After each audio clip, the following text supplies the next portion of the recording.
SLBC tunnel వద్ద సహాయక కార్యక్రమాలు ముమ్మరంగా సాగుతున్నాయి. నిపుణుల సూచనలు సలహాలతో రెస్క్యూ ఆపరేషన్ కొనసాగుతుంది.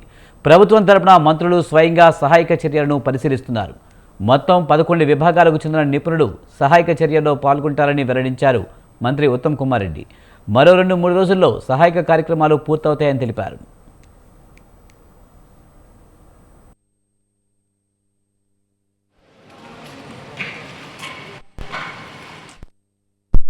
ఈ సందర్భంగా గత ప్రభుత్వంపై విమర్శలు గుప్పించారు మంత్రి ఉత్తమ్ కుమార్ రెడ్డి. ఒక రకంగా ఈ ప్రమాదానికి కారణం గతంలో అధికారంలో ఉన్న బీఆర్ఎస్ సర్కారేనని ఆరోపించారు మంత్రి Uttam. Plasma cutters, best possible cutters తీసుకొచ్చి వెనకున్న శిథిలాలు తీసేస్తాం. ఆ డెబ్రీ మట్టి కూడా తీసేసే పనిలో ఉన్నాము మేము.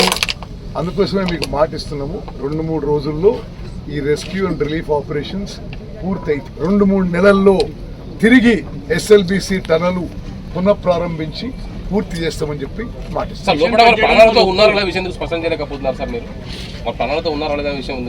వాళ్లతో ఇప్పటి వరకు కాంటాక్ట్ ఎస్టాబ్లిష్ కాలేదు.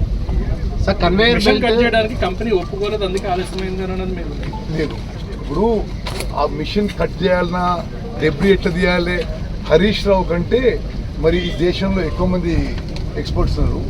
We are going by bigger experts than Harish Rao and Jagadish Reddy, Niranjan Reddy. వాళ్ళకే తెలివితేటలుంటే ఈ ప్రాజెక్ట్ ఇప్పుడు పూర్తయ్యేది.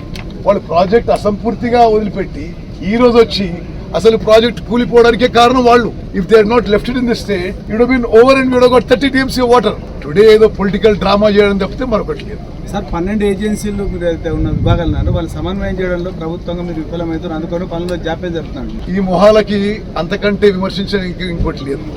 అంటే భారత సైన్యాన్ని వాళ్ళు ఇన్సల్ట్ చేస్తున్నారా? ఇండియన్ నేవీ కమాండోస్ ఇన్సల్ట్ చేస్తున్నారా? బార్డర్ రోడ్స్ ఆఫీస్ ఇన్సల్ట్ చేస్తున్నారా?